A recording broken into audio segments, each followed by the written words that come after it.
Ever since the new season dropped, people have been coming to me asking, Jivan, where should I be dropping? How do I survive early game? Yada yada. So I figured it's time for another early game tutorial. In this video, I'll cover everything from drop spots, common mistakes in early game, and just everything to do with surviving off spawn. Before we hop into it, please consider using code JivanTV in the Fortnite item shop, or at least make sure you're using somebody's code because it helps us out a ton. Without further ado, let's get into this video. First thing I want to do in this video is just talk about the loot pool in the game right now. So we all know they didn't take away any POIs, but they added slipstreams to the game. And these spots literally have as much loot as a POI, if not more. What that means for off spawn is that there's way more loot on the map, and you can go almost anywhere on the map to get good loot. So to answer the question, where should you be dropping, there's really no one specific answer. I don't really like to make those videos where I say this spot's the best, you know, because then those spots become more populated and they're not the best anymore. So instead what I'm going to do for you is just break down the different difficulty drop spots, what to look out for when dropping at certain places. So yeah, let's do that. I'd say there's 3 different levels of drop spots. The first level is simply non-named locations that are usually just a small cluster of houses. Those are going to be the easiest places to land because there's usually only one person there max. If you're looking for a drop spot, go to the website fortnite.gg, turn on all the loot paths, the ground loots, the chests, and just scout the map and look for a spot that you think might be safe and build a loot path around that. You can literally sketch out a loot path with this website. So yeah, that's level 1 landing locations. Level 2 would be non-named locations that have a bit more loot, like Durburger or Weather Station. In solos, these spots will have like 2 to 3 people usually, but in duos and trios, probably just one other team will contest you. So that makes them level 2. Level 3 is a named location, and then I'm going to throw in a level 4. Level 4 is a named location right next to a slipstream spot. So Pleasant Park, Believer Beach, Misty, Lazy, those are going to be level 4 simply because of the third party factor. This is one of the biggest things in the game that not a lot of people have been realizing. Those spots that have the slipstreams next to them are really tough to survive because it's literally going to feel like a game of zombies when you go there. You finish fighting the people at the named location, but then you're going to have another wave of enemies coming over from the slipstream spot. It's like a double stacked landing spot, so if you're going to go there, you got to be careful of the third parties. But going there is high risk, high reward, you know. You win there, you'll have the entire slipstream loot, and you'll also have the named location you landed at.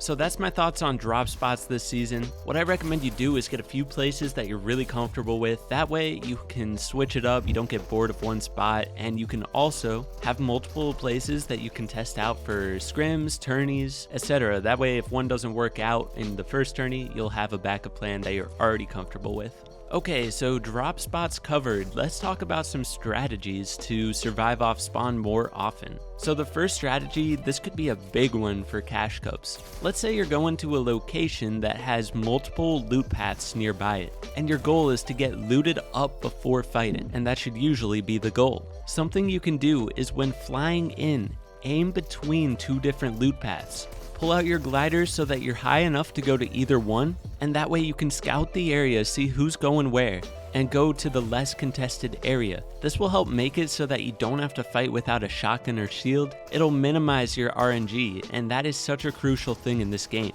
This is actually something that I'm going to be doing for the cash cups. So if you can find a really good drop spot that has multiple loot paths nearby, test out this strategy in arena and see how it works for you. Get the drop down. The biggest thing to look out for is people shooting you out of the sky. For example, if you're going to a place that has ground loot on top of a building, there's going to be people trying to shoot you out of the sky. For example, Lazy Lake or Steamy Stacks, they have ground loot on top of buildings, and anytime somebody gets an AR up there, they're looking to beam people out of the sky.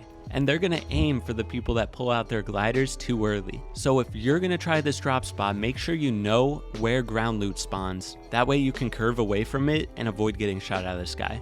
Very important.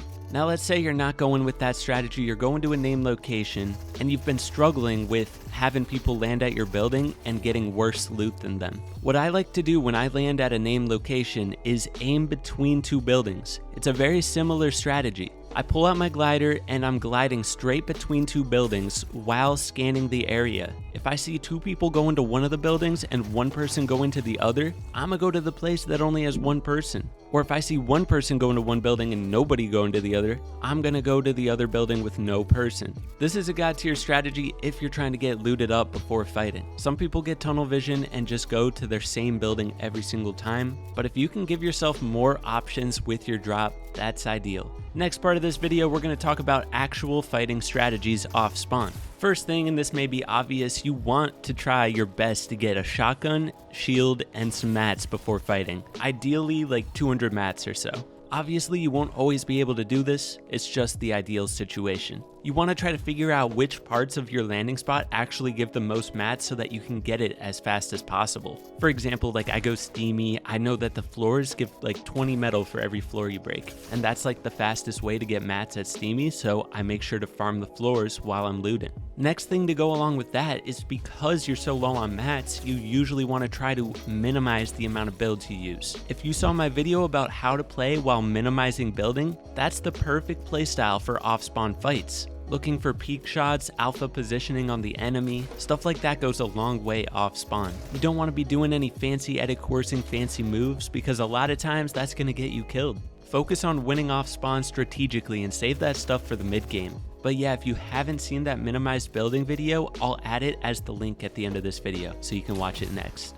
Next big thing is abusing right-hand peeks. You want to really use structures of buildings, doors, windows, and everything you can to get right-hand peeks on the opponent so that they really have no way to push optimally against you. It'll make the fight go really long if you're fighting somebody else that's a good player, simply because they'll have no optimal moves against you, so they won't make any moves. If that's the situation, the fight's going on for a long time because you're both playing so smart, just make sure you're farming up while you're in this stalemate. While nothing's happening, get your mats up, that way you can build up to elevation and get even better positioning, and they'll probably do the same thing, and then you'll have enough mats for a little build fight. But using whatever peaks you can will give you opportunities to either farm mats or get free shots on the enemy, so either way, it gives you a slight advantage in the fight. Speaking of alpha positioning, in duos and trios specifically, positioning is ridiculously important, at least when you're playing a tournament. If you can either get your whole team on high ground or one player up and one player off to the side, getting different angles to hold the enemies, that is ideal. You'll be able to deal so much damage and the enemies will have such a hard time pushing you. You don't want to get too split, obviously, but it's so important to have at least one player on high ground in early game. Now I got two more crucial tips for you. The first one, and this is one of the most important things, don't get stuck in the center of a named location in the early game. The reason is people are going to be collapsing on you from all sides. If you're more so on the outskirts and waiting to attack, that can go a long way. But I can't tell you, there's been countless times where I'm completely stacked. I rotate to the center to look for a lot of fights, and then I'm just getting collapsed on from every direction, fighting 7 people at once. You gotta be really careful about your positioning. If you are gonna go to the center of a named location, you gotta get on high ground or something. Put yourself in a good spot where you won't get suffocated on. And then the other thing which kind of goes along with that is play slow and calculated. You'll win almost every single time off spawn if you're patient. I usually like to land on the outer side of a named location and then rotate around the outskirts, waiting for my chance to push to the center. Once I hear everybody fighting in the center, I'll push in and clean it up. Simply just being sneaky, patient, and waiting for your opportunity to clean it up freely will help your survival rate off spawn a ton. Anyways guys, I hope this video helped you out. Just a quick reminder, Fortnite.gg, the website, is where you can build loot paths, see the entire map's loot pool, and everything. I definitely recommend going there if you're really struggling off spawn. And then the minimized building playstyle will help you off spawn a ton. It's on your screen right now. Hope this video helped you out. If it did, be sure to hit that like button, sub if you're new. Use code JivanTV and I'll catch you in the next video. Just an FYI, I did survive here, but I had to back out for scrims. Anyways, bye.